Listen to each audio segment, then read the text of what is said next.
the team at Santa Monica Studio put a lot of work into just like creating this sort of Norse world of God of War. And, you know, that extends to the trolls themselves. They have a unique language that they speak amongst each other. So there's actually, this big fella's actually saying something, I don't know what, but I'm assuming it's like, get out of my way, pesky insect.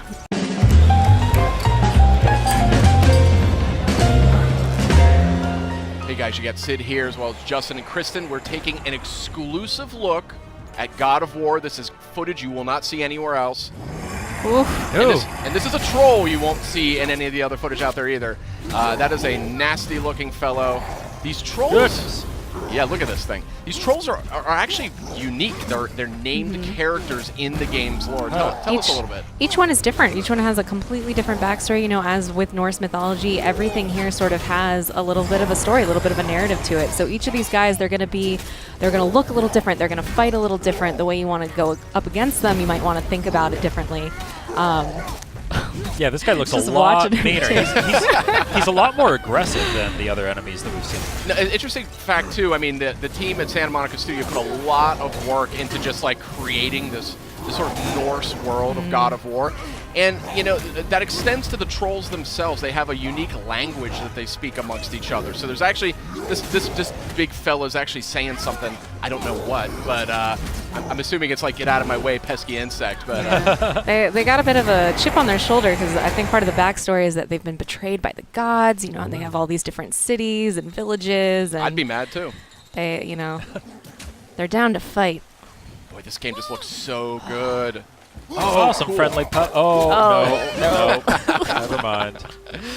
You know, you're seeing just a different side of God of War with this game. That camera. The glowing eyes are an interesting touch there. Yeah. This camera, I think, is worthy of discussion because, I mean, this is it's seamless. It's like a one-cut game. They don't, like, cut to cinematics or cut to another character. Exactly. Yeah, and even the camera angle, it's a lot closer to Kratos, a more intimate camera there. Yeah, a lot more intimate and really makes you feel like you're there, you know? Yeah, especially during combat, you sort of feel the impact of every hit. It sort of shakes just a little bit. Makes it feel like you really are Kratos. We can. And a sort of robust loot system here, too, something we really haven't seen necessarily in God of War to date. So it's just a different take and a really fresh and exciting take on a classic PlayStation IP. We're seeing some light puzzle elements, it looks like here. Nice. Notably, you don't have to mash the button to open chests anymore. And there's a lot of different kinds of chests. The animations are always different. Ooh, a purple thing. That's a way to enhance your health. Nice. Cool. I think so the more of those puzzles that you find, they're sort of higher level loot that you're going to find in those rune chests. Never leave me alone again. Yeah, these environments. Look at this environment. I mean, just so detailed.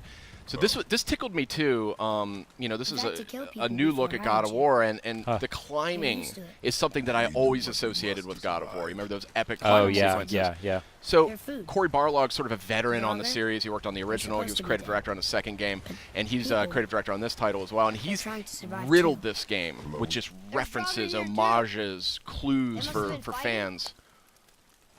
I also just love these quiet moments though with Atreus, that as you're moving through the world, he's constantly, you know, commenting it with fresh eyes. I just love the relationship between Atreus and Kratos. You really see it develop just right away from the beginning. It just dives right in. Yeah, and it's definitely going to be, I think, the centerpiece of the game. It's pretty clear. It's got a lot of power to it emotionally. Like Kratos is this sort of troubled character. You know, if you've played these other games, he's in a different place in his life. He's got a lot of responsibility in a way that he maybe hasn't had in the past. And he has to struggle to like keep his temper, something he's not maybe known for exactly. So, really, really interested to see where they go with that in this game. Yeah, it's interesting. It feels a lot more open, a lot more kind of catered to taking your time and exploring. Absolutely. Kind of punctuated by the fast action sequences. Has this been here all this time? Just beautiful. Why don't you help me up there?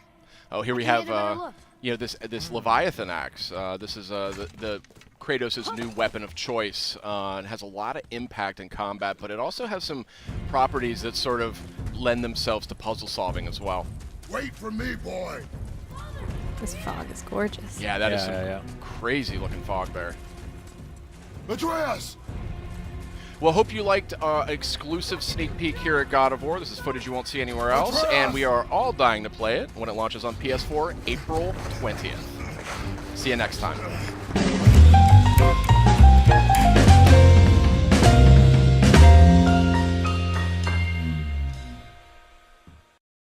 PlayStation.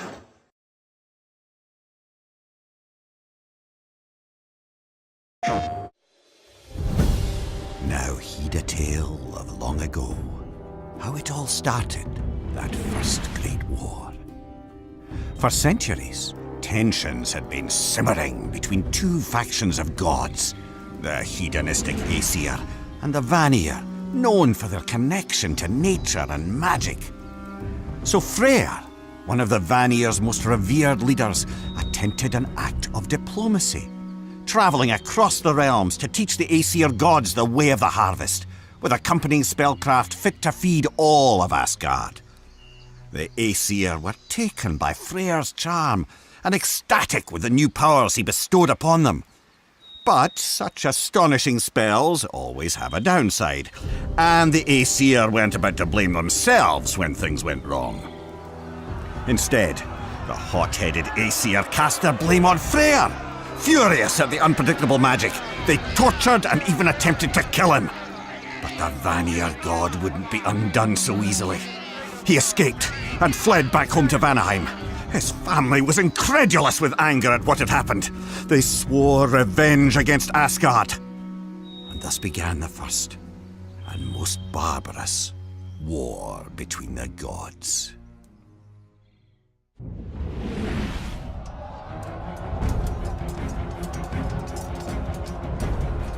Skirmishes between the Aesir and Vanir continued for centuries. Odin, the proudest of the Aesir, sought an end to the back and forth. So he assembled the largest army ever seen and marched it toward Vanaheim. Fear and deference cloaked the landscape as the Aesir soldiers stomped across it. But the king of gods had never lost a battle, and he surely never would. But as the throngs of troops descended upon the lush pastures of the Vanir kingdom, the fearsome army was falling back 2 steps for every advance it made. None could match the pure brute force of the Aesir attacks, but the merciless soldiers had never encountered so many Vanir gods casting Seidr magic at once. With colossal damage done on both sides, the Aesir eventually retreated. Odin's conquest had failed, and the warring factions of gods found themselves stuck in a stalemate once again.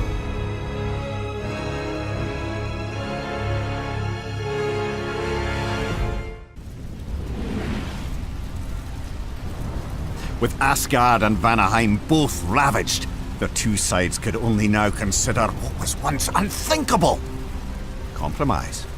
So Mimir, a particularly brilliant negotiator, was selected as the sole arbiter between the two sides, and he brokered an interesting solution. Freya, Freyr's sister, and the other leader of the Vanir would marry Odin, king of the Aesir.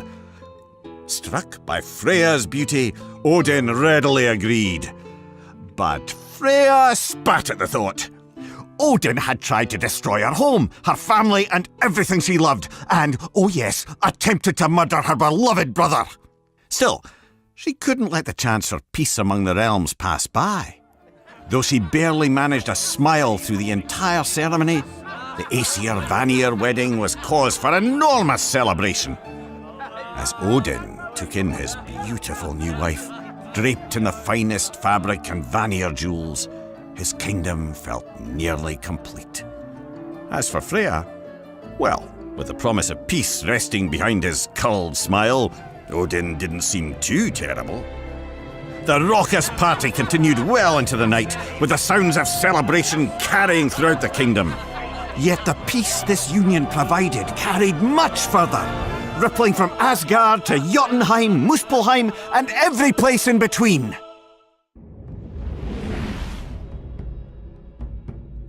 Married life for Freya was tolerable at first. She taught her husband Seidr spells, and though the high goddess of the Vanir missed her home, she was bestowed with new purpose here. But as Freya became more content, Her husband only grew less so.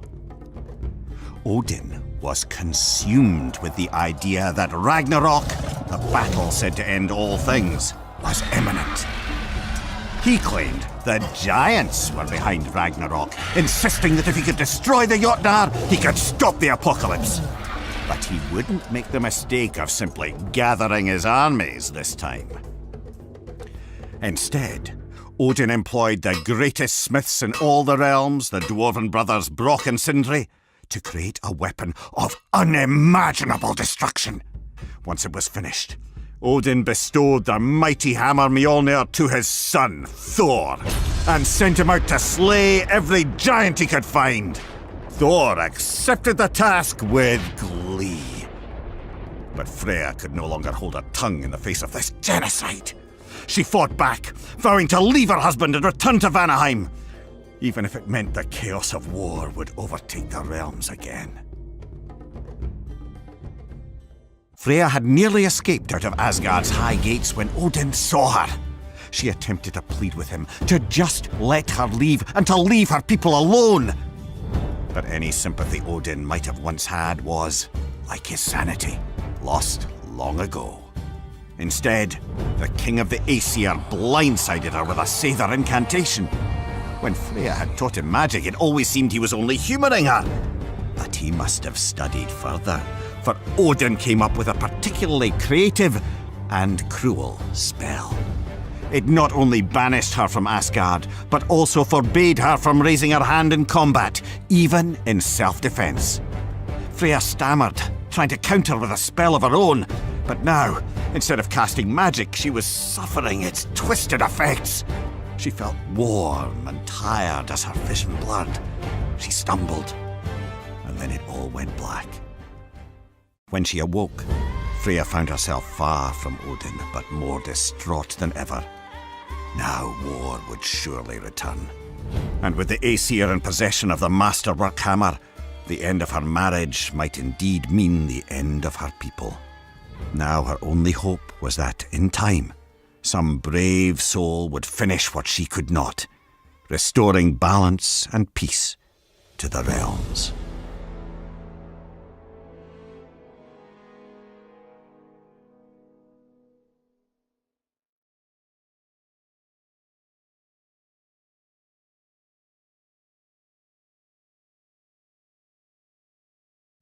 Pre-order and get 3 shield skins for in-game. PlayStation.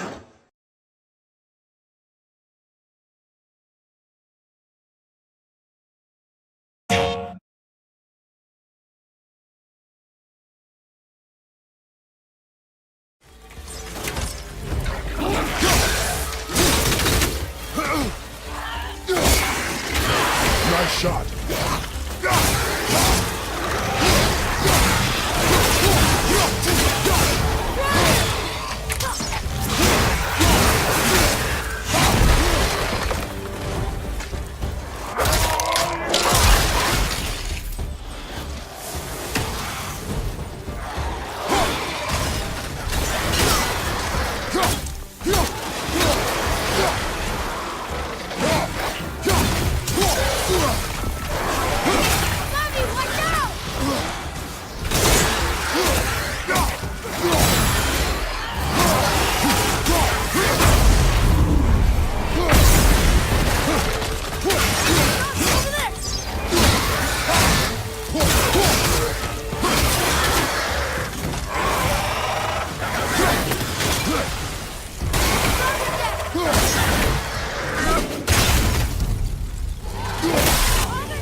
PlayStation.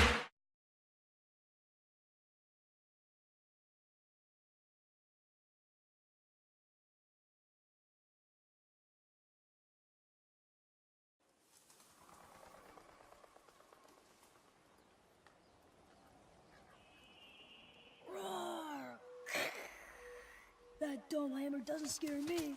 Boom! Oh no! Boy. Stop! Boy!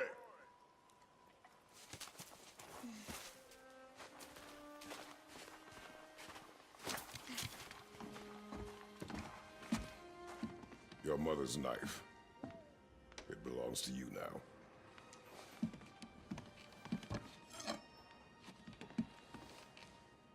What for? A test. She taught you to hunt, yes? Yes, sir. Then show me what you know. I am hungry. Feed us. What are we hunting? You are hunting deer. Which way?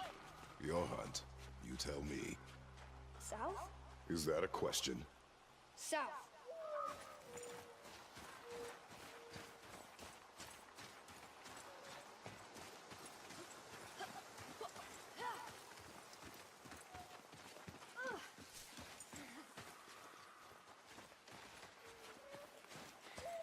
Look!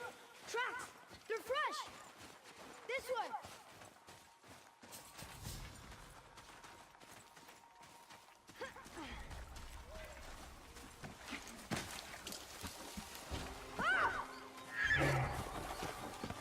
Found it! Slow down, boy. Sorry. You must think. Do not simply react. Be calm and plan. It's just, I'm not used to hunting. Oh, what happened here? There it is! Hold. What are you doing? Now its guard is up. Only fire. Only fire. When I tell you to fire. I'm sorry. Do not be sorry. Be better. Find it.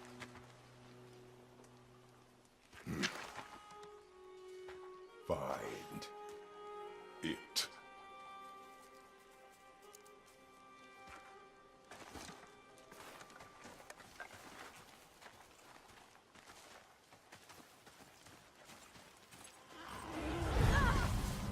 My bow! No! You are not ready! Stay back!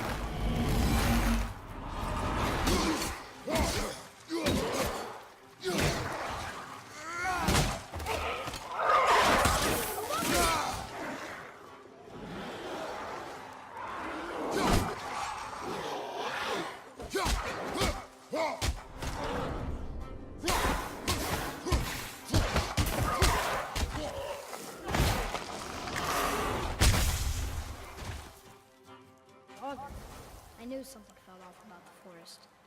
Keep moving.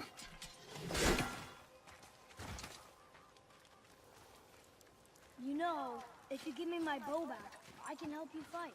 I'm ready. You have yet to prove that. I need a chance. You had a chance. I need another. Then find that deer.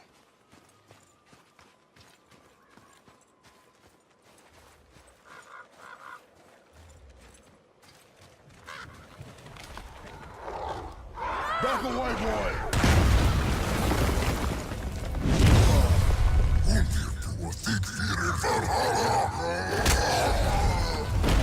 Here's your chance. Show me already. Yes, sir!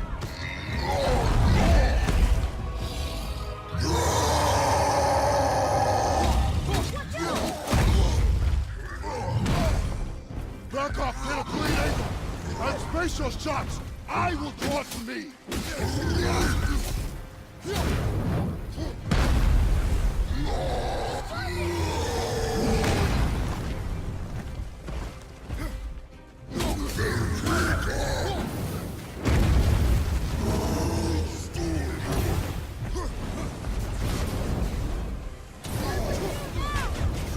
Shoot it! On it!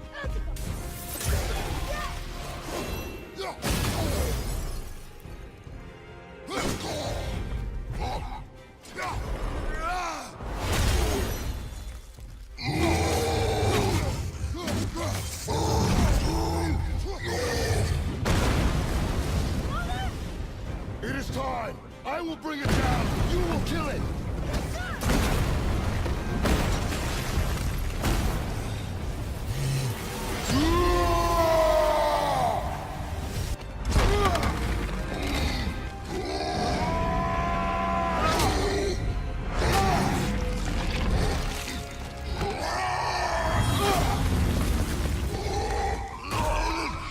Now, boy! What? Do it!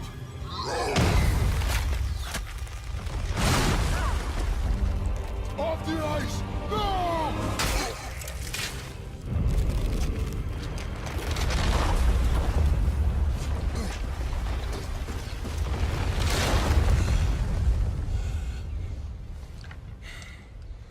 I am so sorry. Your deer is getting away. Yes, sir.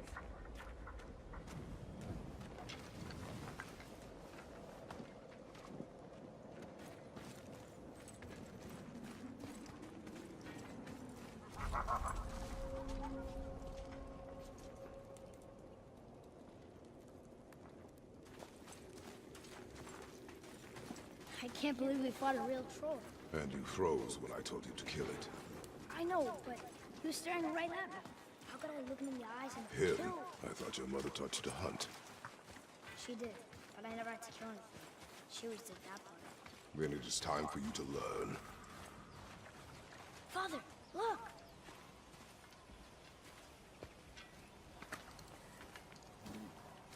Wait for my mark. Relax. Do not think of it as an animal. It is simply a target. Clear your mind.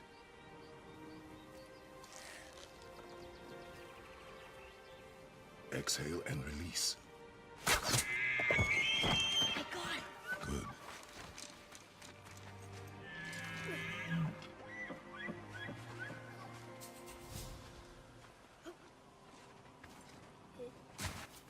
It's so alive.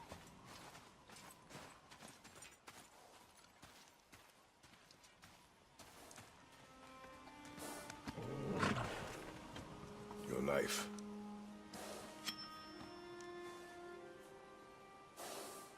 No. Finish what you started.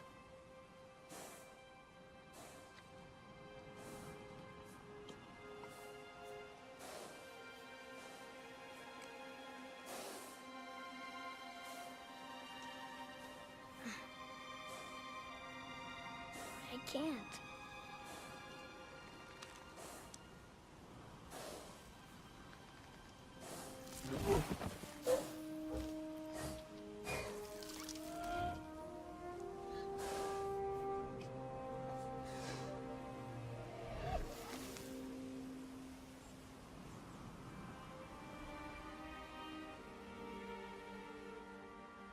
I...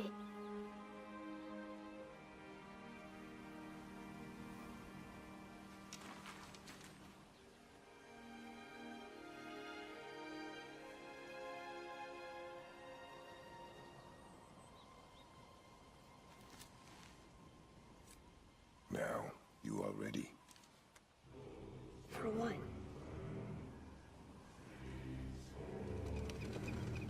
A new beginning.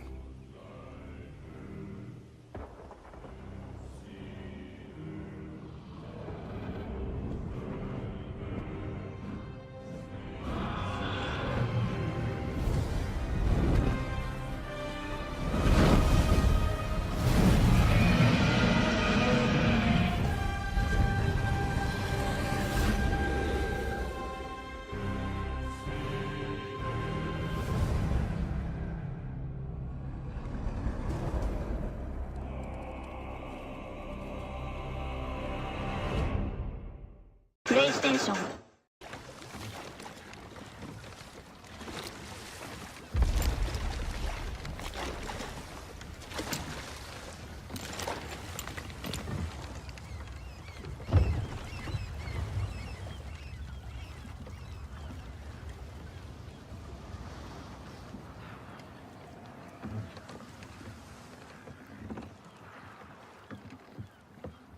Are you gonna do it?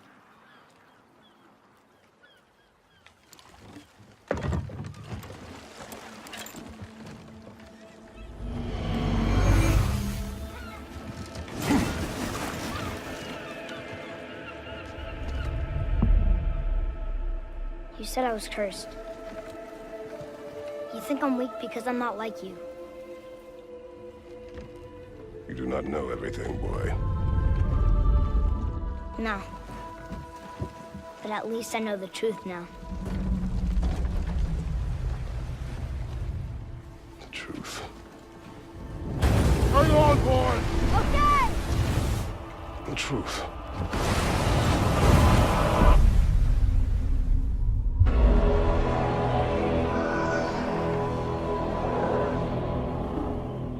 Long way from home, aren't you?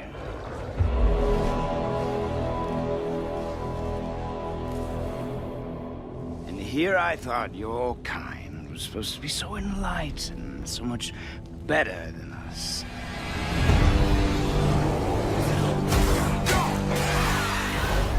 The gods of these realms don't take kindly to outsiders, trust me. When they find you, and they will, they'll make things difficult. Wait here. I will handle this.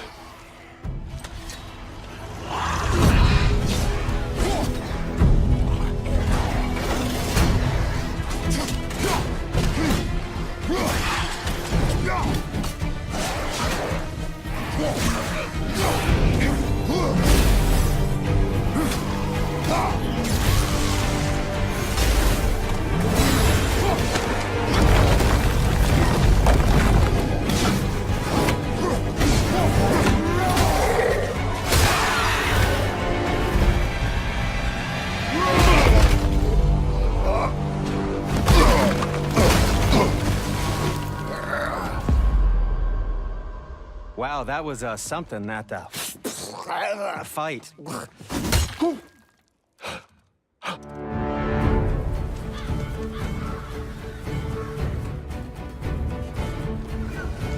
On our journey, we will be attacked by all manner of creature.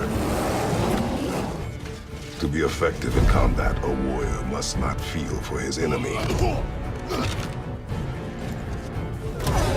Close your heart to their desperation. Close your heart to their suffering.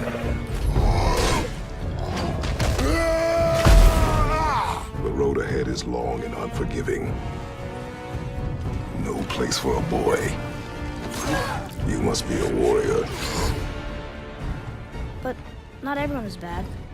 Mother always said to be open to those who can help. Who you were before doesn't matter. This boy is not your past, he is your son. And he needs his father.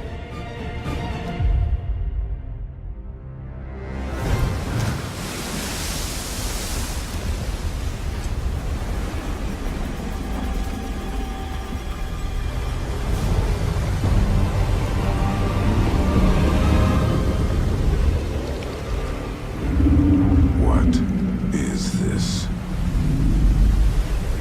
It's the world serpent.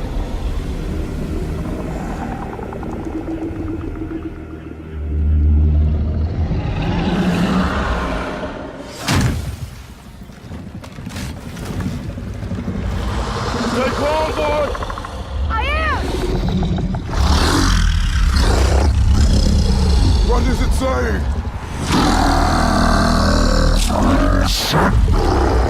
He wants to help us!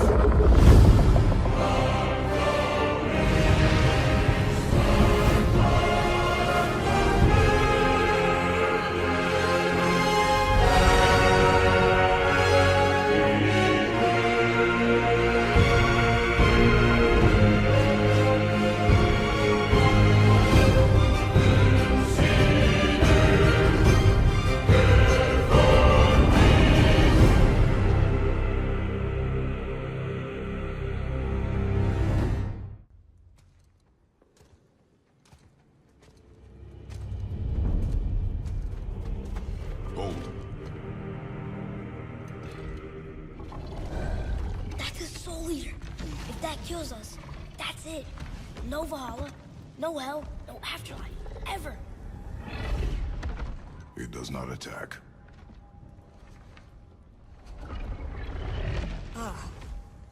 Mom made them sound more dangerous than that. Then do not drop your guard. Come.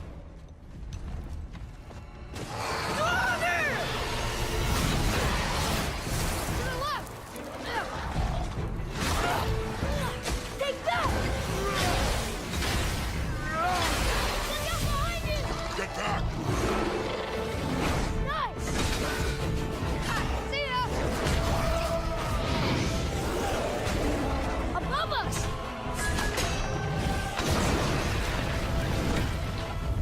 Wow! Amazing! Follow me. Yes, sir!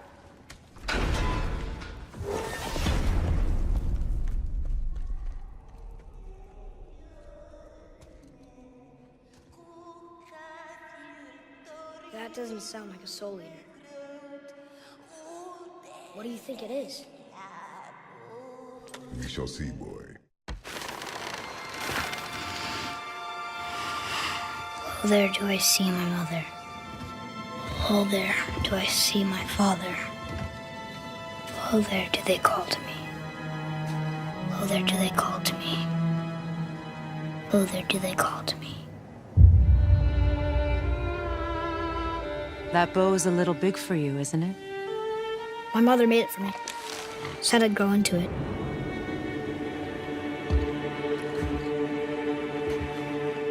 Find your way home. You are free. We're taking our ashes to the highest peak in the realms. Ashes? It was our last wish. Where must we go? To a realm beyond your own.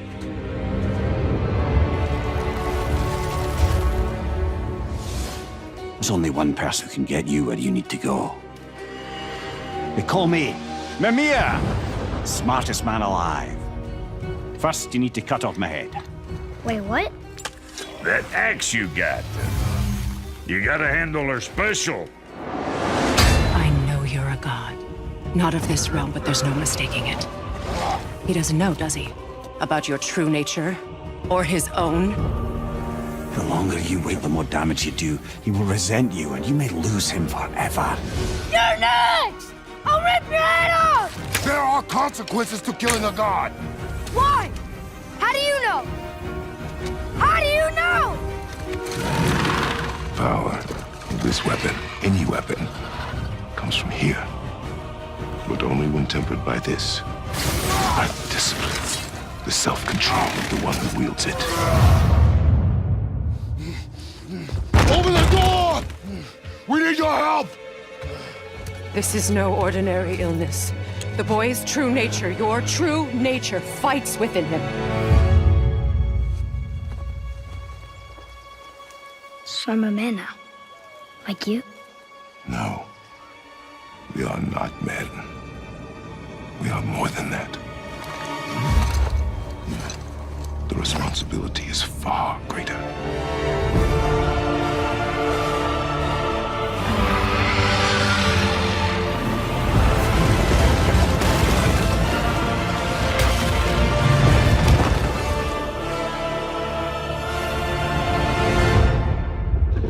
Can you kill something that big?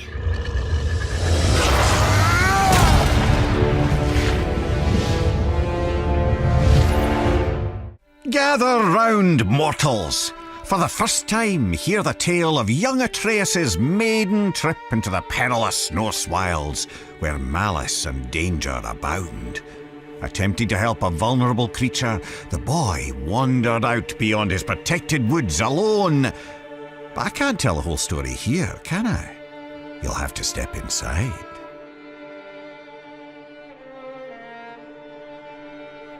Atreus awoke to find his father missing. Not that there was anything unusual about that. Tasked with retrieving their dinner, Kratos would often take leave on day-long hunts. Why it took all day, Atreus never fully understood, but he knew better than to ask. After a quick breakfast, the boy got up and headed outside to practice his archery. He drew his bow taut, let his deep breath loose, and released an arrow. It sailed far beyond his target, becoming just another stick in the woods.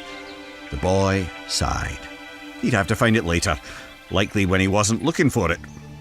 Determined to hit the target this time, he grabbed another arrow and focused hard. He held the string till his arm burned and let it fly. A bullseye! Well, almost. Maybe if you looked at it from a certain angle. You know. His mother called, and though he wasn't quite done yet, Atreus put his arrows down and went inside. Every day she would teach him, mostly language and archery. Honestly, the kid was pure dead brilliant, reading and writing on his own already. Today she gave him a lesson he was especially excited about. The creatures of the Norse wilds. Berserkers, trolls, witches, and even the undead. After answering her son's many questions, Atreus' mother sent him back out. He fired a few arrows, missing with most of them. He wasn't a bad archer, really, but he wasn't easy on himself either. Frustrated, the little bairn sulked off into the woods.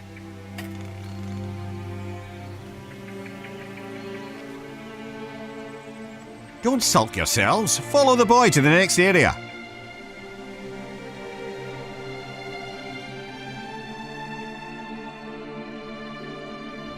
Atreus climbed up and sat cradled in the branches of one of his favourite trees. On days like this, he liked to close his eyes, listen to the forest, and let his mind wander. This kind of solitude never felt lonely to him, perhaps because he could hear things others could not. Ever since he could remember, the thoughts of others, animals mostly, could intrude upon his own. He couldn't much control it, and he didn't tell his mother or father of it, but it only added to the boy's absolute captivation with what adventure might lie past his all too familiar woods. As Atreus craned his head in an attempt to hear even farther, a desperate cry for help crept in at the edges of his mind. Not a whisper in his ears, but rather a shout inside his skull. Atreus shot up, and as he did, heard a second voice, a call to adventure, taunting him with the promise of a hero's journey. He jumped down from the tree and ran toward the voices. They grew louder and louder, overwhelming him to the point that he halted abruptly, stumbling as his inertia nearly overtook him. He hesitated there, knowing it would displease both his parents to venture further. In response, the voices only grew more urgent, demanding his attention. The lad could barely concentrate with this cacophony filling his head. He decided to follow the cry for help. Even as he did, the other voice derided the boy, calling him a coward. But if Atreus were to disobey his parents, it would have to come with good reason. Surely, he thought, they couldn't be too upset at him for responding to a distress call. Nearly convincing himself this might be true, Atreus took a deep breath and stepped out of the protected woods he'd known all his life into the foreboding Norse wilds.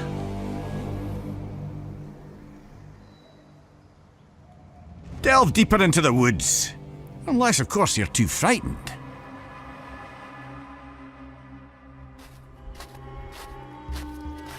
Making his way through Midgard's unfamiliar terrain, the pained cry of a wounded doe rang out, carried on the frigid breeze. After attempting to study the patterns of nearby tree roots to use as a guide back home, he set off in the direction of the injured animal. He imagined himself as the gods from his mother's stories, travelling to distant realms on the great tree Yggdrasil. He was brave Tyr, mapping the unknown for the good of all the realms. He was the mighty Ullr, on a hunt for honour and glory. He was lost, completely and hopelessly so. The woods now seemed to be a repeating maze of trees and jagged boulders. His growing panic was interrupted by sharp screams of agonising pain. The wounded animal was near and in true peril. Forgetting his own dilemma, Atreus shot toward the cries of the beast. And there, in a clearing near a creek, he saw it. A wounded doe lay on the ground. The matted, blood-stained fur on its chest heaved up and down as it struggled to breathe. An arrow jutted out of its neck. But what hunter would seek an innocent doe and fail to finish it off? The animal looked Atreus straight in the eye. Its pained grunts eased now as its pupils contracted. The one he had called had come. "You're safe now.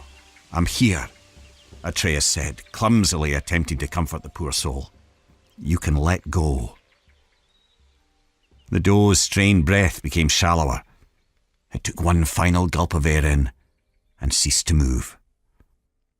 Atreus laid his hands on the doe's heart and softly recited Norse death rites, inspired by his mother's teachings.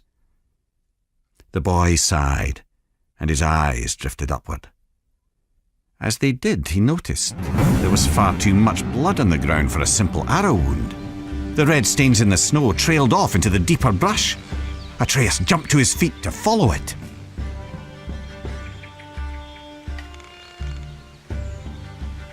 What horrors await at the end of the trail of blood? There's only one way to find out. The boy didn't have to go far to understand. The trail of blood didn't belong to the doe, but to the hunter, who now lay in pieces at Atreus' feet. The boy's stomach rolled as he took in the scene. He held his breath, attempting to let the nausea pass. And that's when he heard something else. Something hidden by the dark forest, mere steps away and still breathing. He turned to see two creatures from his mother's stories. Heaving, vile, undead monsters of pure rage. Draugr. Atreus' eyes grew wide as they met the empty sockets where the Draugr's eyes were supposed to be. The larger one roared, then it charged. The boy went for his quiver. He found an arrow, but lost his footing. Crashing to the ground, the Draugr rushed ever closer. The larger one plucked Atreus from the ground. The monster bellowed, spraying rotten teeth and flaps of decaying gums. Its half-tongue flailed blindly like the death throes of a headless snake. It was disgusting. In desperation, Atreus stabbed out with his arrow again and again and again, and by pure chance he connected, striking the Draugr through a hole in its skull. The monster dropped him as he continued to scream and stab. The boy was lucky, but there was no time to celebrate. As the second Draugr raised his blade, Atreus shot an arrow. It exploded against the Draugr's sword, shattering it to pieces. Quicker than the boy could react, a shard of the blade sliced into his arm. He yelled out in torturous pain. But as the Draugr drew in for the final kill, Atreus wasn't afraid anymore. He was angry. The blinding pain turned to white-hot rage as his ears pounded. His vision glazed to pure red. As the creature bellowed with fury, so did Atreus. Two warriors with nothing left but anger and pain. The last thing the boy saw before the world went black was a ghostly white hand grabbing the Draugr by its throat. A small, quiet question escaped Atreus' lips before he fell unconscious. Father?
Ah, herein lies the tale of Thormur, the doomed stonemason. Thormur the Giant, a Jotun, was the greatest mason the realms had ever known. Hoping to save his people from Thor's campaign of destruction, the Elder Giant toiled day and night, building a massive wall around Jotunheim. But finishing it alone was nigh impossible. He hoped to enlist the help of his only son, Hrimthur. But the boy had the heart of a warrior, not a builder, and refused to complete the task set forth by his father. Perhaps the mason had too much fear, or his son too much pride. Either way, the frustrated Thormur let out a bellow so loud it uprooted trees in the nearby woods. Then their quarrel came to blows. Eventually, Hrimthur ran off into the night, forsaking his father one last time. Thormur gave chase, only to find himself lost and alone in Midgard. His desperate cries never found the boy, and instead drew attention of another lurking in the darkness, Thor. Their battle was fierce but decisive. A blow from Thor's hammer caused Thormur to fall on his own chisel, driving it straight through his skull. He landed upon a village, crushing its inhabitants, who were known for worshipping the Vanir god Njord. His fall released a great burst of freezing energy, cloaking the landscape in snow and ice for miles in every direction. Thor always took credit for planning all this. But the truth is, the sweaty ballbag just got lucky. Their father-son quarrel forever changed the landscape of Midgard. The dead stone mason lies there to this day, an everlasting reminder of Thor's brutality and the consequence of a son who dares betray his father.